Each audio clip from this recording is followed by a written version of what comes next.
This is the X-Zone Broadcast Network, broadcasting worldwide on broadcast affiliates and satellite program providers, including CNN Broadcast Network, Sirius Satellite Network, Star Media, Good News Radio Network, Angel Broadcast Network, Wiki Broadcast Network, and WPBN TV. For more information on the X-Zone Broadcast Network, visit us at www.xzbn.net.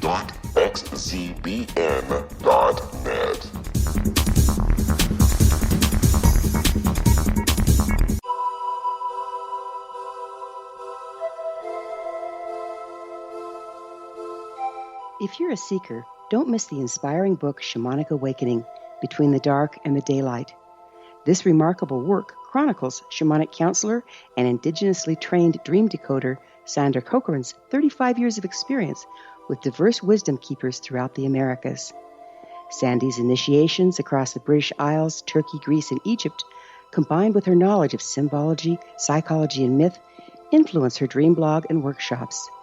Sandy offers private readings, sacred international journeys, a meditative CD, and her book, Shamanic Awakening, to encourage you as you navigate your earth walk and create a deeper connection to yourself.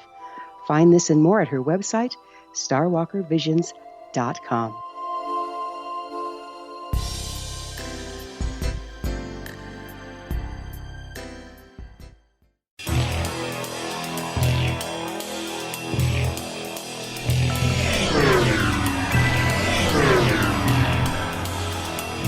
This is A Different Perspective with Kevin Randle. A retired U.S. Lieutenant Colonel, Kevin Randle has been studying UFOs for nearly 50 years. Kevin has investigated some of the most famous UFO cases in the world and has been consulted for dozens of documentaries about UFOs. Considered one of the leading experts into the Roswell UFO crash of 1947, Kevin has written more than 25 books about UFOs, including the recently published Roswell in the 21st Century. Now, here is the host of A Different Perspective, Kevin Randle.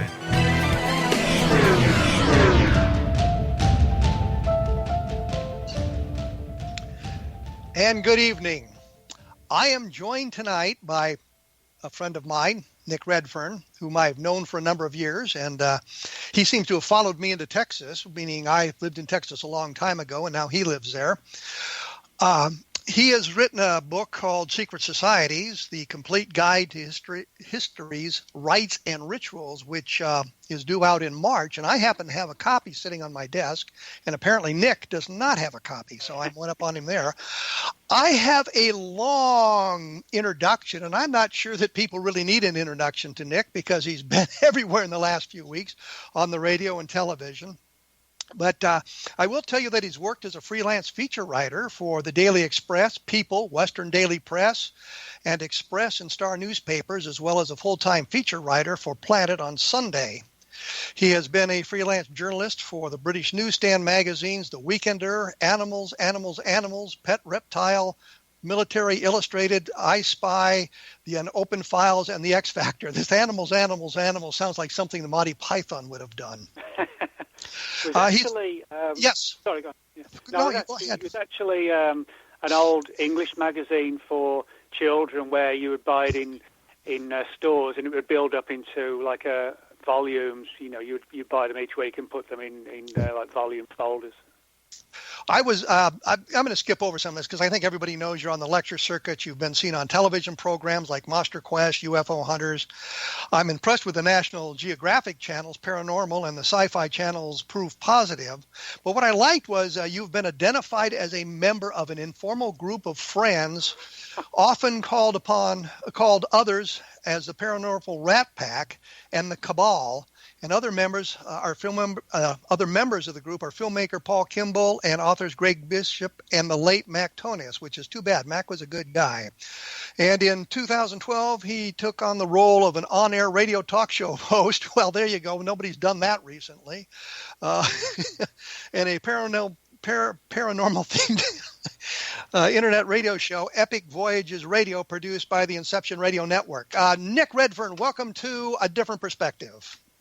Oh, well, thanks a lot, Kevin. Although I have to just sort of burst bubbles, if that's the right word, but I think that whole Rat Pack Cabal thing was created as a joke, because I was actually told about it rather than actually knowing I was even a part of it. And I don't think I've actually seen Paul for probably 8 or 9 years now, something like that. And Greg I see about once a year, and of course Matt unfortunately died. But I guess you can really only be a Rat Pack if you actually hang out and do things together, which. But you can hang out together online now and Skype true. and all that sort of thing. And I haven't seen Paul Kimball in a long time, and I know he's been involved in a couple of these ad hoc UFO investigations. Most recently, he was part of the Roswell Slides research group, which helped de-blur the placard and kind of send that whole thing crashing down in a matter of minutes. So, it's kind of the thing that's been going on for a long time. We have those sorts of things. I mentioned secret societies, which is not going to be available to the general public for a couple of months yet, but it's a long book that deals with an awful lot of information about, histories, rites, and rituals. I mean, secret organizations from, I guess, the Masons. You talk about the Kennedy assassination. You talk about whether Hitler survived the war and that sort of thing. So I was just wondering if there was anything that you'd like to add to that. I mean, were there some parts of this that really excited you? So we'll talk a little bit about what's in secret societies. And like I was kind of saying before, did you have a part that excited you?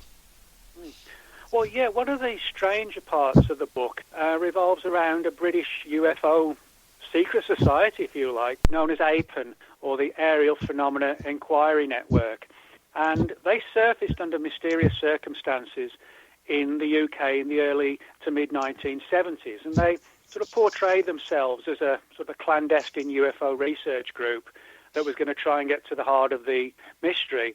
But they didn't want their identities known, and they would send out these strange, sort of couched, unsigned letters to various people in ufology looking for help and information on latest cases. Nick, I'm going to have to cut you off there because we're up against our break, and we will be back to talk about APEN in just a minute.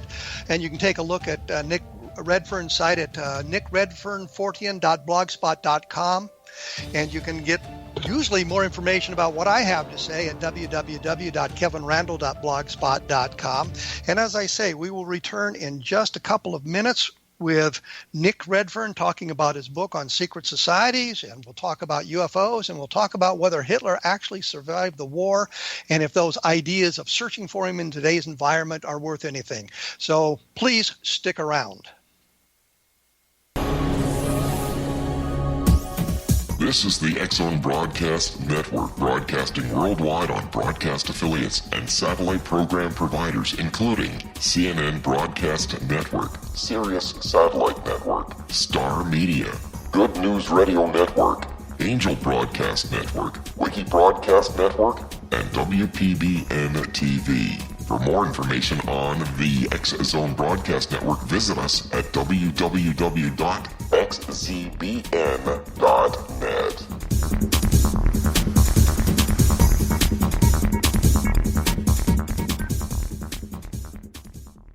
How would you like to be able to read other people's minds? Well, the next best thing is here. When you know how to read a person's name, you know how the person thinks, feels, and behaves. Each letter in our name holds a key to unlock our true essence. Our name contains both our gifts and challenges in this lifetime. Mnemology science discovers personality secrets hidden in the placement of the letters of our names, including the first and last impression people remember about us. Sharon shows us how to interpret the arrangement of letters as outlined in her book, Know the Name, Know the Person. Sharon Lynn Wyeth created mnemology science after 18 years of research and testing her theories, and has supported thousands of people around the world in understanding themselves and others better. You'll enjoy Sharon's unique teachings as she shares her system to learn the gifts behind your given birth name. Even if you don't like your birth name, there are jewels in this book. If you're thinking of changing your name, ready to name your child, or wanting to get along better with others, this is the book for you. If you'd like to improve your relationships and change your life for the better, get the book today, Know the Name, Know the Person, or visit www.knowthename.com. That's www.knowthename.com.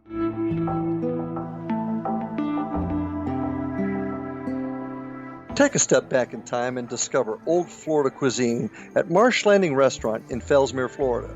Enjoy delicacies such as frog legs, gator tail, catfish, and swamp cabbage, or enjoy the more traditional cuisine such as hand-cut Angus steaks, ribs, and seafood.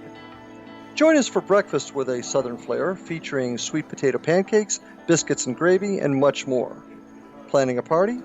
Marsh Landing's private dining rooms can accommodate groups from 8 to 80 people. While you visit, enjoy the historic pictures, artifacts, and stories that line the walls. Marsh Landing is truly a unique experience. Marsh Landing Restaurant, 44 North Broadway in historic downtown Fellsmere, or visit marshlandingrestaurant.com. Marsh Landing, old Florida cuisine at its best.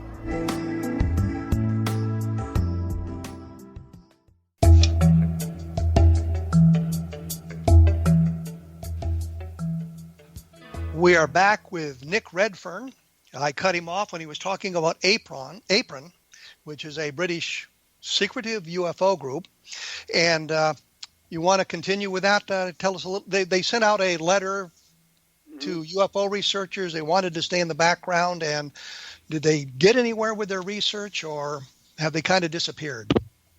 Well, this is sort of a really interesting and weird story, because what happened was not only did Apron send out these sort of anonymous letters to numerous people in ufology in the early 70s, people who were sort of, really at the forefront, people like Jenny Randles back then.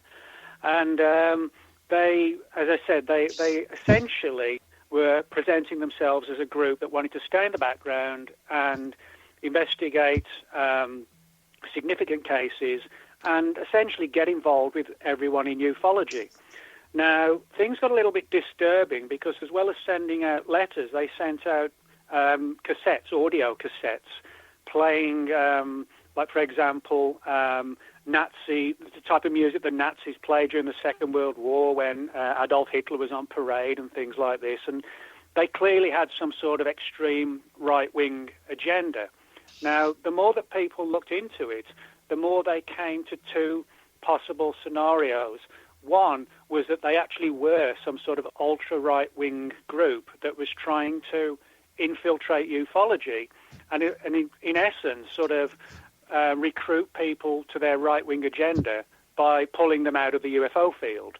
In other words, it was like a strange form of recruitment, if you like.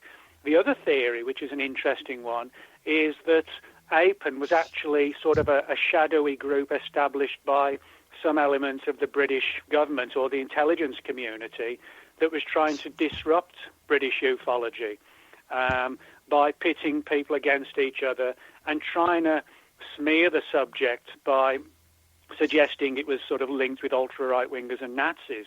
And a number of UFO researchers of that era came to believe that this group was some sort of like a secret society within government whose role and whose mandate was to disrupt British ufology. And they still surface very occasionally to this day, but they're most prominent in the 1970s. And they also popped up in relation to the Rendlesham Forest case in 1980. So, but every time they surfaced, it was essentially to sort of sow the seeds of sort of discourse and, disrupt the various groups that existed at the time. Well, from what you're saying, it seems to me that they are supposedly like the alleged MJ-12 in this country, which, of course, we have no documentation for. But from what you say, there's actually documentation. This group existed and that they were kind of manipulating things behind the scene. I mean, it's not like MJ-12 where we got a lot of documents that have no provenance, but you've got some documents here that do have that sort of thing, have a provenance. Well, you know where they came from. Have documents. Yeah, there's no doubt that, researchers who, for example, were attached to the British UFO Research Association, BUFORA, in the 70s, they were recipients of letters from Unopened. As I said, Jenny Randle's was. They sent out these bizarre cassettes playing Nazi music. So in other words, somebody was doing this, and a number of these letters and communications came from all around the country. So, it wasn't just from one little town, say, in the north of England or anything like that. So whoever it was, they had a large network of people. But Jenny Randle herself said that she was in no doubt that one of the primary results of Unopened's work, if that's the right word to use, was to try and destabilize and fracture British ufology. And, of course, the big question is, why would they do that? And was there some sort of official agenda, or was it a private agenda? We don't really have the answers beyond the fact that whatever this sort of secret group was, they did exist to perform some sort of specific task. Were there any names attached to it? Well, there were, but it was generally sort of just bizarre names like General Smith or Colonel Jones. It was kind of like that thing. There was never anything where anything could be really tracked down, and there were never any sort of real names or addresses given. In England, you don't sort of have to put your own address on the front of the envelope. You can just mail a letter with the recipient's name and address on. So sometimes it can be very hard to sort of, determine who's sending you mail, really. So. But unlike MJ12, which had a list of government officials on the first document, I mean, honest to God, real officials who unfortunately were all dead by the time the MJ12 document surfaced, but you had no list of names like that they didn't sign it, Lord Mountbatten, for example. No, it was sort of far more sort of covert and hidden. And it was almost as if it was just sort of playing with people's minds, just the fact that people all across the UK in ufology were getting anonymous letters of a quite disturbing nature. And, when you sort of look at it from that perspective, I think sort of perhaps psychologically destabilizing some of the people. It may have been, sort of a little bit of a, sort of quieter character. You can understand how they might have sort of been intimidated by this. And some actually did leave ufology because they found the whole thing sort of quite disturbing, rather than standing up against them and saying, stop sending me letters or whatever. So it was a very strange story, and sort of a very little known one of this sort of hidden group in British ufology. Does it relate to Men in Black at all? I've been asked that question before, and I think it does, in the sense that the whole angle of intimidation is clearly present in both phenomena, Unopened and the Men in Black. Now, of course, the big question is, do you have sort of multiple groups and multiple agendas that some might be of a similar nature? I think that's probably more the case. I don't think there was sort of, you could trace Unopened back to like an agency in the US or something like that. I think this was definitely something British-based, and sort of, psychologically profiling some of the people in ufology, and, doing certain things that cause them to be sort of fearful for the research they're doing. A lot of thought had gone into this. It wasn't, sort of the classic case of some spotty teenager just having a few laughs and jokes. So if you read the letters and all the communications, it was sort of psychologically created to sort of make it look like they were trying to help British ufology, when in reality, destabilizing it, breaking it up, and just sort of pitting different researchers against each other were the primary goals. So there's no evidence that it linked back into the government at all? No, there isn't. But the one reason why certain researchers thought that was the case was because Unopened didn't sort of focus on lights in the sky or even abductions or contact cases. There weren't many abductions back then in the UK, but certainly there were sort of contact-type cases. They didn't really focus on those.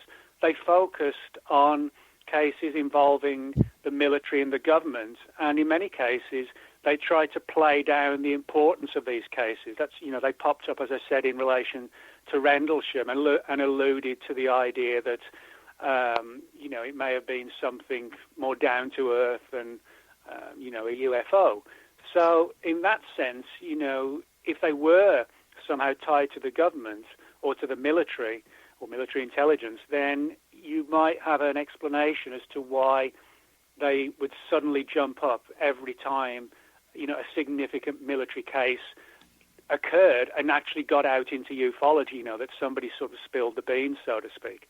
So I find that interesting, that they didn't just surface or hardly ever surface in relation to regular UFO cases. It was always when there was a little bit of controversy that might sort of be traced back to, the official world.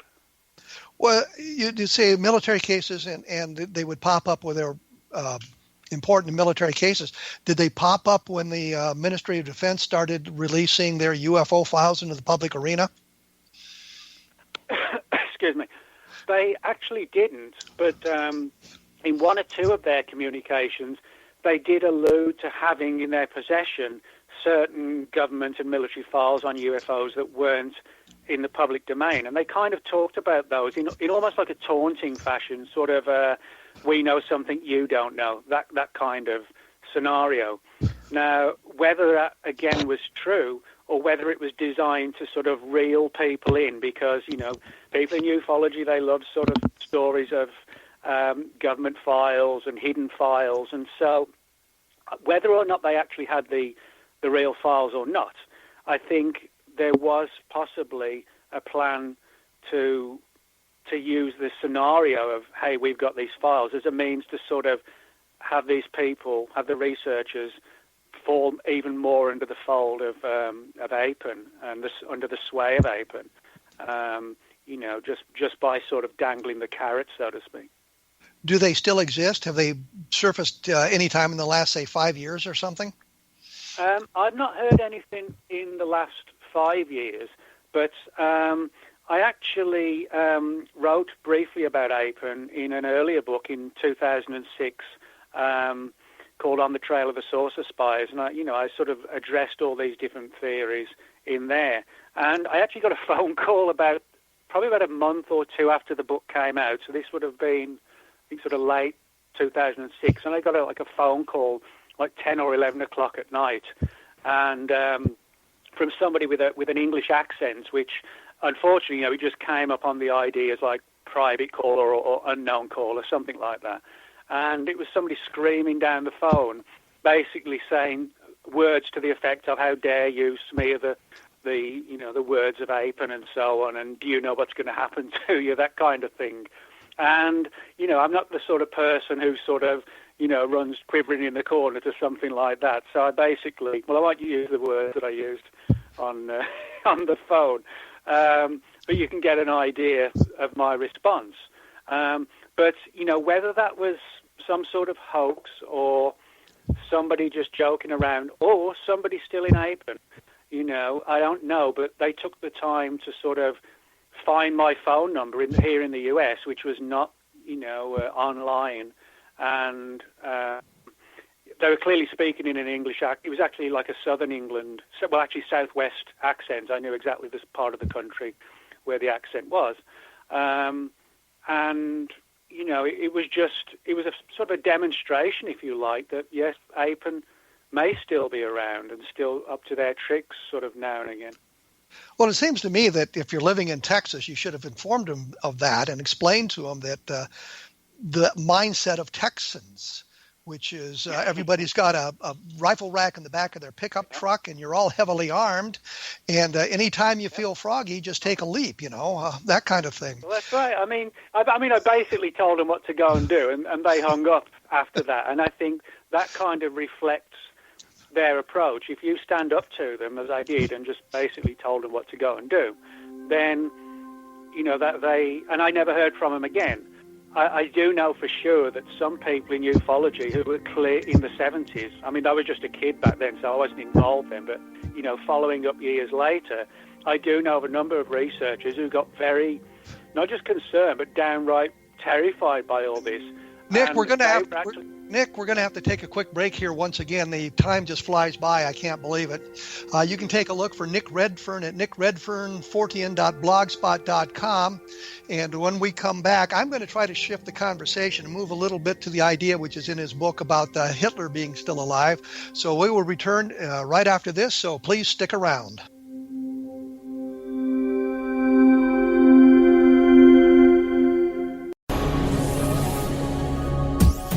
This is the X-Zone Broadcast Network, broadcasting worldwide on broadcast affiliates and satellite program providers, including CNN Broadcast Network, Sirius Satellite Network, Star Media, Good News Radio Network, Angel Broadcast Network, Wiki Broadcast Network, and WPBN TV. For more information on the X-Zone Broadcast Network, visit us at www.xzbn.net.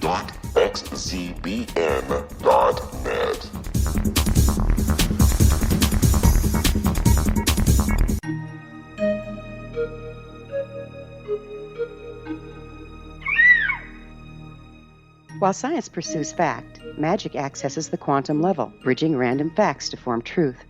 As long as science and magic remain separate and polarized, the truth cannot be known. I'm Gwilda Wiyaka. Join me on the Science of Magic radio program, dedicated to unification and evolution of consciousness. During each episode, I'll be speaking with experienced and respected scientists and mystics. From astrologers to astronomers, from medical doctors to shaman, the scientific method to dowsing and intuition, we'll weave together information from seemingly divergent practices to promote unity and enlightenment.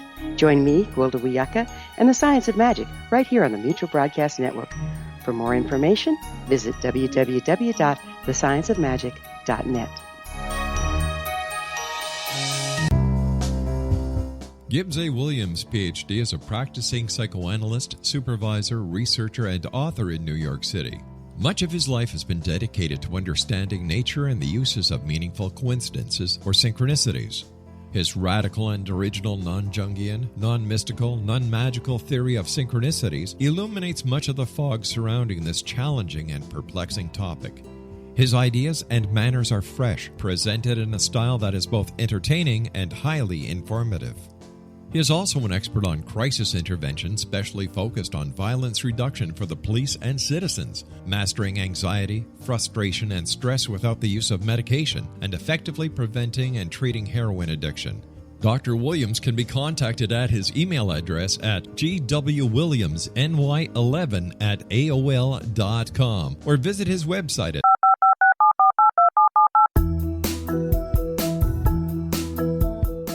Did you know that when you're on the road with limited data or Wi-Fi, you can still listen to the X-Zone Radio Show with Rob McConnell, The Science of Magic with Gwilda Wiyaka, X-1, Dimension X, Space Patrol, and every minute of the X-Zone Broadcast Network by calling 213-401-0080, courtesy of Audio Now. No smartphone, app, or internet needed. It saves your data plan, and it's free if you have unlimited minutes. Call 213-401-0080 to listen on any phone, anytime, anywhere. Remember 213-401-0080 for the best of the paranormal, parapsychology, and sci-fi radio programming anywhere, 24/7, 365.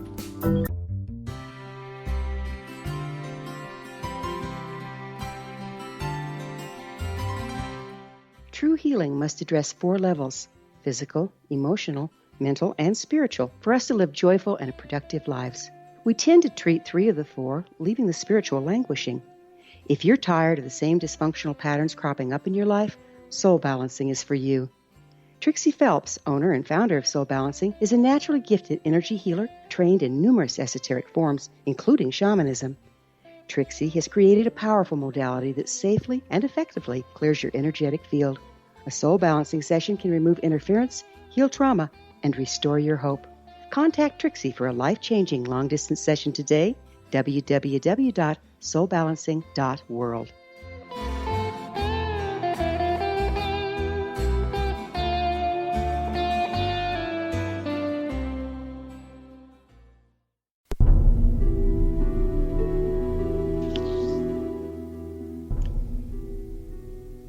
we have returned with Nick Redfern, and we were talking about Apron and his response to them, suggesting that he wasn't frightened by them, and they haven't bothered him since. But one of the things that struck me as you were talking about Apron is they were sending you Nazi-type music and that sort of thing. And in your book, Secret Societies, you have a short segment about whether or not Adolf Hitler survived the Second World War, survived the fall of Berlin in 1945 and escaped to South America. And I was just wondering, did you have any specific evidence that that is true, or how exactly did you come to include this in the book? I suppose is the best way to mention it, other than to say, does Odessa mean anything when we get to talking about that? But if we can go into that in a moment. So anyway, tell me about the Hitler section of the book. Well, the reason I included that, although it deals with sort of secret societies and so on, it also sort of focuses on what we might call cabals and things like this. So the theme was, although it was, did Hitler survive the war, it also revolved around, sort of secret cabals involved in getting Hitler out of Germany and, surviving the war and being sent to or getting over to South America and so on. Now, the reason why I included this in the book, we've heard a lot of these stories for a long time that Hitler survived the war and, lived on under an alias in South America. But why I chose to talk about it was because, as I'm sure you know, just a few years ago, back in 2011, the FBI created its latest website, The Vault, where you can find literally hundreds of thousands of pages, maybe millions, I don't know, of formally classified files on all different subjects, UFOs, Marilyn Monroe, Frank Sinatra, or you name it. If the FBI investigated it, a lot of those files are now online at its website, The Vault. And one of the files is titled Adolf Hitler. And if you read that file, what it actually is, it's not sort of a historical file, like a biographical file on Hitler or anything like that. The entire file is devoted to letters and communications and rumors that reached the FBI that Hitler had survived the war and made his way to South America. So, in other words, although, the theory that Hitler did survive the war is an extremely controversial one, and for many people it's a highly unlikely one. But what I found particularly fascinating wasn't just the theory that Hitler could have survived the war, but the fact that the FBI was secretly collating numerous data on all these rumors and stories and trying to figure out what the truth was behind them. So, that's what sort of fascinated me more, was this sort of ongoing program to sort of research, did this cabal exist? Did some secret group of post-war Nazis get Hitler out of Germany and to South America? Just the mere fact that the file was opened to specifically investigate that was something that sort of intrigued me. Well, there were two things that sprung to my mind as you were talking about that. One, as I mentioned earlier, was Odessa, and that was I believe, an organization run by the SS at the end of the war, which the whole purpose was to get high-ranking Nazis and loyal Nazis out of Germany and into South America or other places where they could make a life for themselves. So there was an organization that did that, and we know that it was successful because it got guys into like Mengele and Eichmann into South America.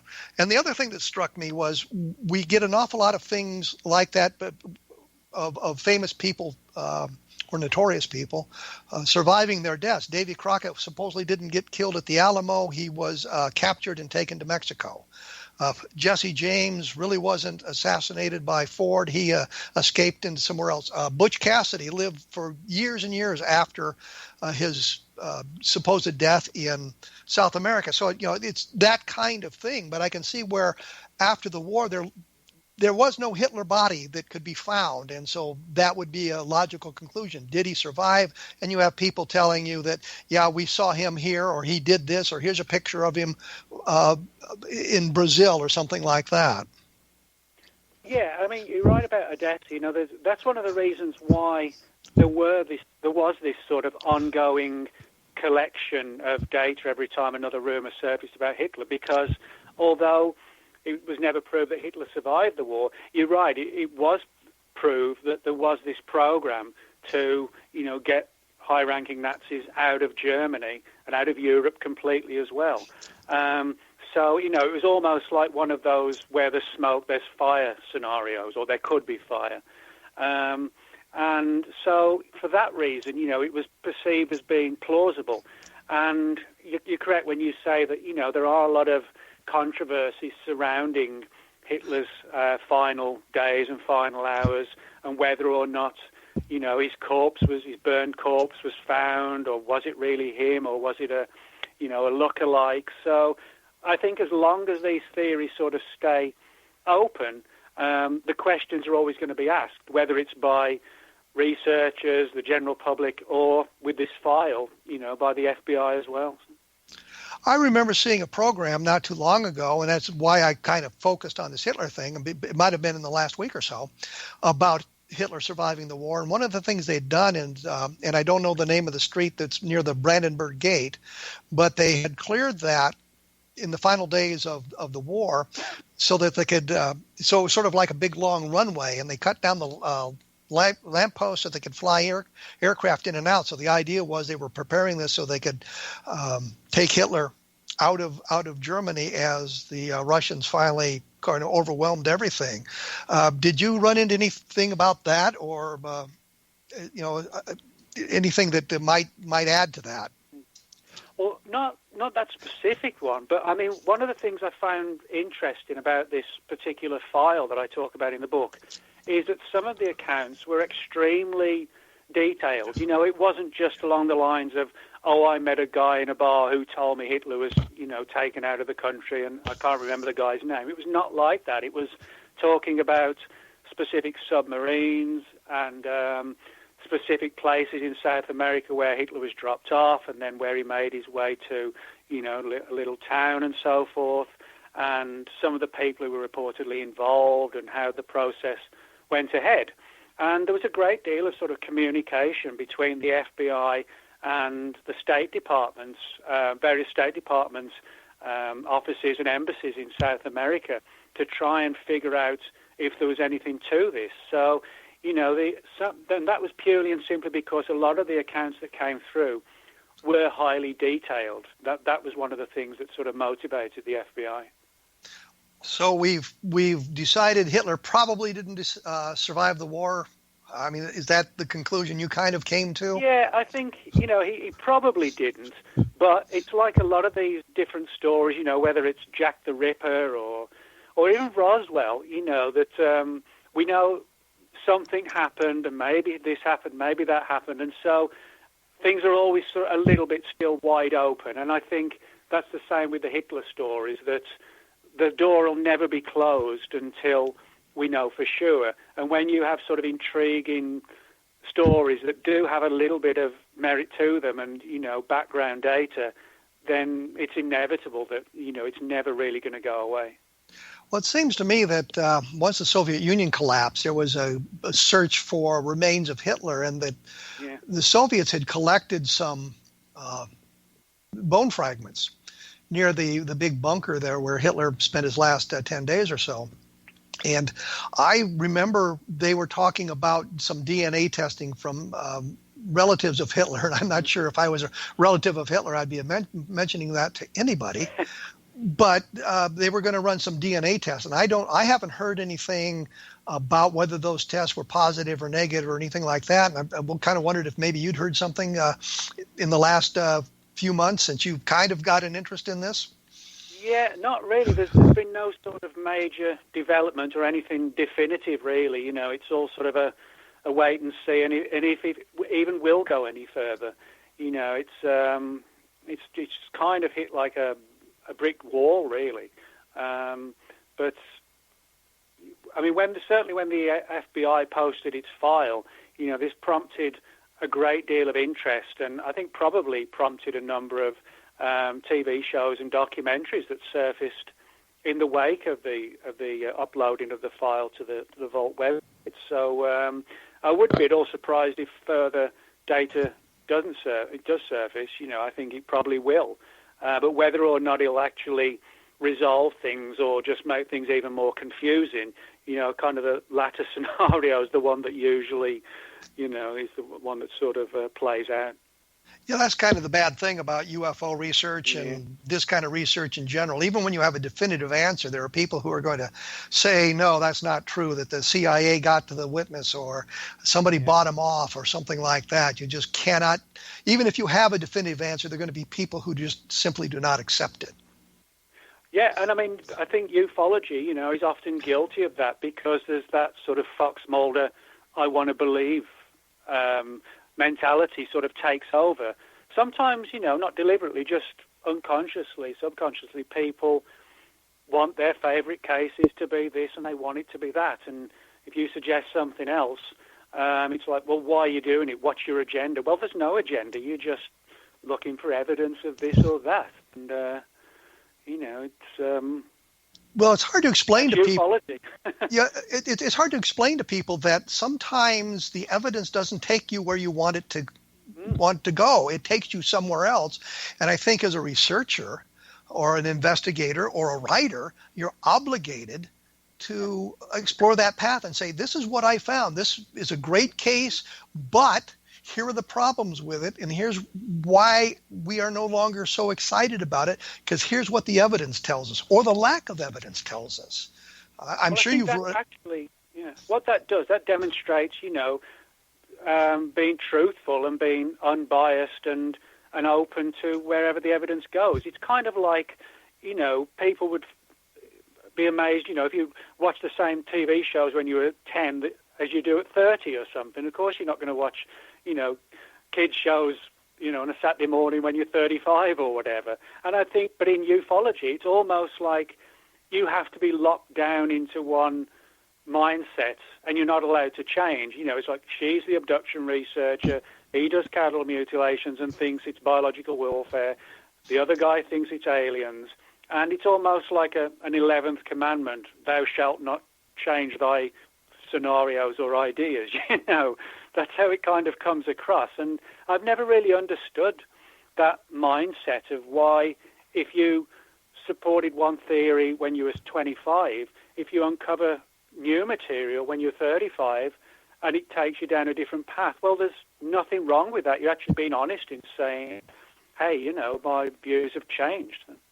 I think the thing that I've discovered or I've seen is that you suddenly get labeled as a flip-flopper, and you are required, if you want to be invited to lectures, if you wanted people to buy your books, you have got to embrace all of ufology. You cannot say this part doesn't simply work, this part makes a little bit of sense to me.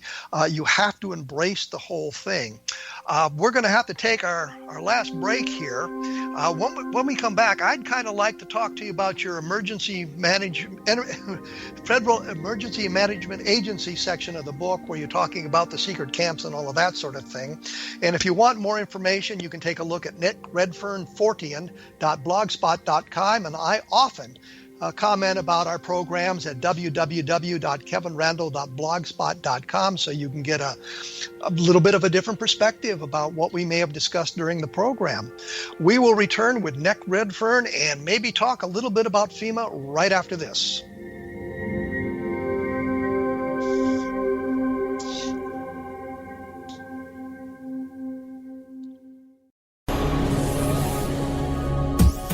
This is the X-Zone Broadcast Network, broadcasting worldwide on broadcast affiliates and satellite program providers, including CNN Broadcast Network, Sirius Satellite Network, Star Media, Good News Radio Network, Angel Broadcast Network, Wiki Broadcast Network, and WPBN TV. For more information on the X-Zone Broadcast Network, visit us at www.xzbn.net.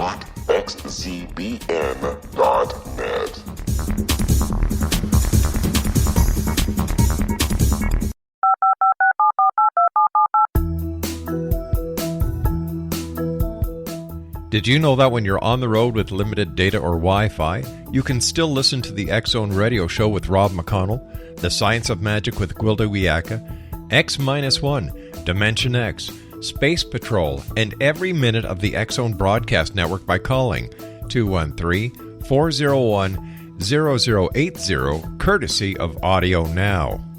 No smartphone, app, or internet needed. It saves your data plan, and it's free if you have unlimited minutes. Call 213-401-0080 to listen on any phone, anytime, anywhere. Remember 213-401-0080 for the best of the paranormal, parapsychology, and sci-fi radio programming anywhere, 24/7, 365.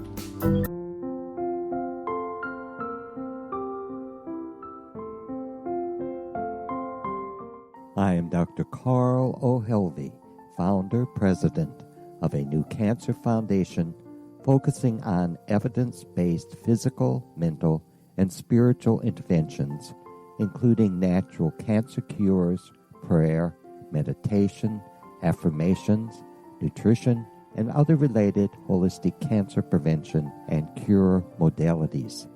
These are used in cancer education, research, and financing care.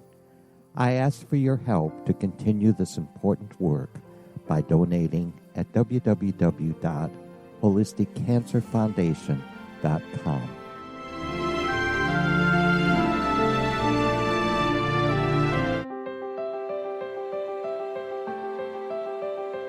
Wouldn't you love to know the secret to everything? I'm Dr. Kimberly McGeorge, and on The Secret to Everything, we will merge the practical with open investigation into all realms of the mysterious.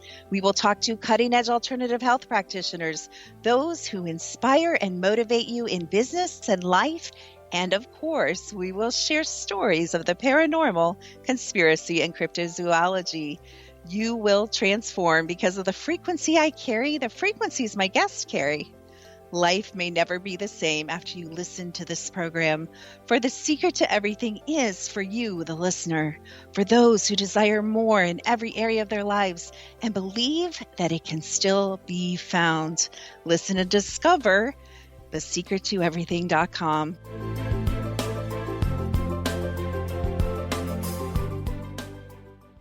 Little children aren't the only ones afraid of the dark. Millions of soldiers return from war zones with PTSD, anger, frustration, fear, and loneliness, much of which surfaces during the darkness of the night. You have the chance to change the lives of these American heroes. Songs and Stories for Soldiers.us provides free MP3 players for these men and women. With a list of 3 million songs in 16 different styles, 100,000 audiobooks, and 30,000 old-time radio programs, every veteran can find something to soothe and comfort them at no cost. All our players contain an 8-hour audio program designed to help veterans fall asleep. With 1,500 plus vets now participating, it's our goal to deliver 10,000 audio players this year. Go to our website at songsandstoriesforsoldiers.us. Help us help a veteran make it through the night. You're listening to the X-Zone Broadcast Network, www.xzbn.net.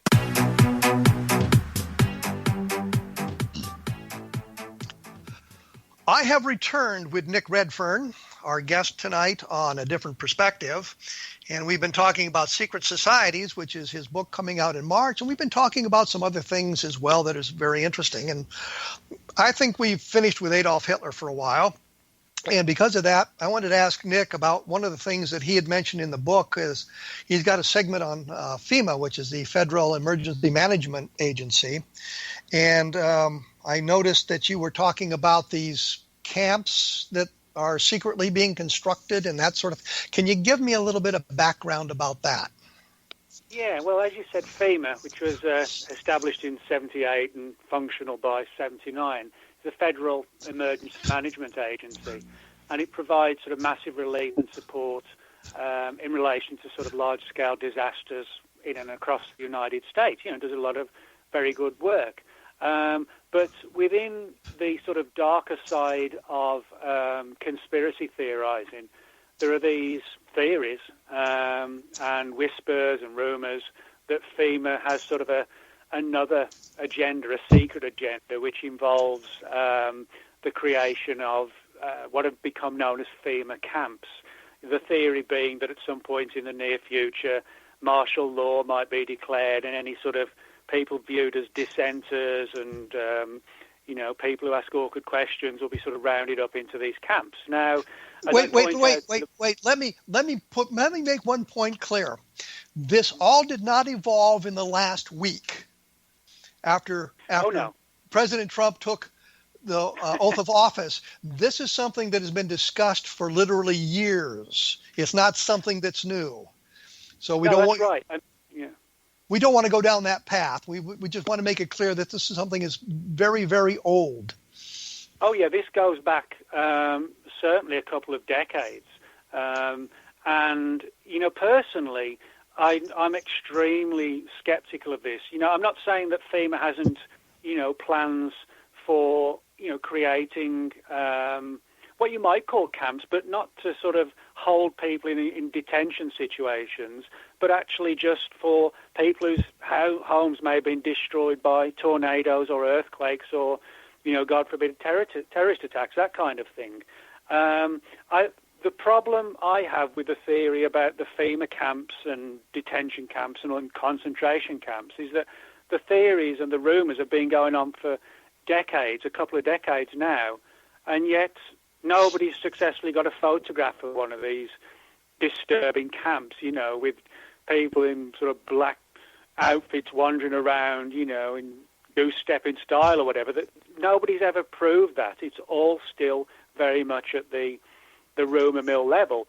And I think there's a good reason for that, and that is because certain figures in the conspiracy research field have sort of made the leap that the existence of plans to be put into place in emergency situations are part and parcel of a plan, like a New World Order type plan to, annex the U.S. and round up everybody who's ever dared say anything about anybody, in government.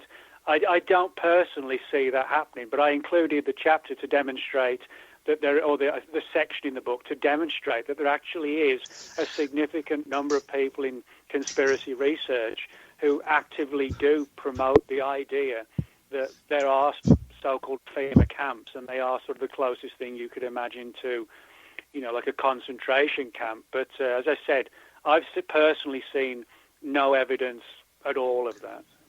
Well, as we're talking here, it strikes me that I keep bringing up things that are pretty far off the wall and probably untrue, which makes it sound like the book is just filled with these kind of wild speculations, which is not. That in itself is not true. For example, you have a chapter on the Masons, and this is a real secret society that has existed for literally hundreds of years and have been pointed at as kind of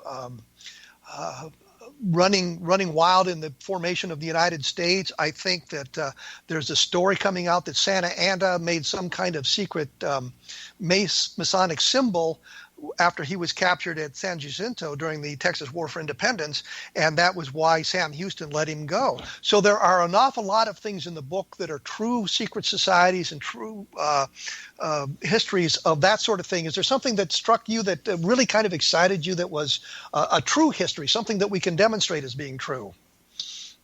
Well, yeah, I mean, I wouldn't want readers to think it like you said, that it's just, rumours and hearsay. No, what I've done is to hopefully take a very balanced look at secret societies and demystify the rumours and the legends surrounding them from the fact, and figure out what is fact and what is rumour and what is maybe somewhere in between, like with the Unopened group. Was it a government agency? Was it somebody within ufology? But one of the things that does intrigue me, which, is a verifiable thing and also sort of gets into the issue of secret societies and rites and rituals, relates to the story of Jack Parsons, the famous rocket pioneer, who basically, was responsible, not completely single-handedly, but, for leading to the formation or the creation of the Jet Propulsion Lab in Pasadena, California. Now, Parsons was somebody who was not only a brilliant rocket scientist, but also an occultist who actually ran one of Aleister Crowley's lodges out in Pasadena, California. in the 1930s and 40s. And so, we had this man who was at the forefront of military rocket research, but also engaged and involved with occult rituals, occult secret societies, and things like this. And what's particularly intriguing is that every Halloween, the staff at the JPL wheel out, these mannequins of Parsons and some of his colleagues, and they hold they pay homage to Parsons in this sort of kind of slightly bizarre ritualistic event on Halloween. So, there's nothing particularly sinister about it, but it is kind of unusual in the same frame, so to speak. And well, you can say that about an awful lot of the secret societies, I think, that you talk about in the book. They're really pretty benign. They just are kind of couched in secrecy and maybe have nothing sinister going on. It's just a way of having fun one day a week or one day a month. Well, I'm certain that comes into to a degree. And I think there's also the idea that for the people in the groups, it creates a sense of they have power that the rest of us don't have, even if it's just, some sort of local group of retired businessmen or something, There's always that atmosphere of, a secret society. That means they're manipulating things and they're powerful.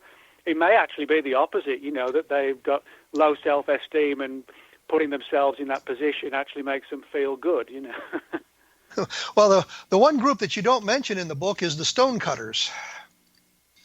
Well, it was one of these things where the publisher said, we need 200 entries on as many secret societies as possible. I said, well, if you want 200 entries, I'm limited to 200. So, something had to go or something had to be left out.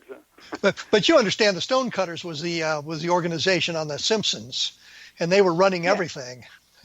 I'm just not sure. I was going to say I'm not sure. Talk about a couple of ones that were sort of amusing and odd ones, like for example, the Sons of Lee Marvin, which was like a jokey secret society for people who looked like the late actor Lee Marvin. If you look like Lee Marvin, you could join the group. So I do talk about some of the more jokey ones, but what they didn't want really was me to sort of go into the issue of, sort of secret societies that were specifically based in the world of fiction. They didn't mind me talking about, the Illuminati, which has popped up in numerous movies and whatever, but they wanted secret societies in the real world, whether they had merit or not. Well, and I notice you do something on MK Ultra, for example, and we know that was a real event that really took place. You do something on Montauk, which is the idea there was some kind of a secret research laboratory off Long Island in New York, where they were doing some kind of weird experiments and may have been involved in time travel. So you get into a lot of different things like that, not only which things that are sort of fringy, but also things that are accurate. So you provide an awful lot of information that way, I think.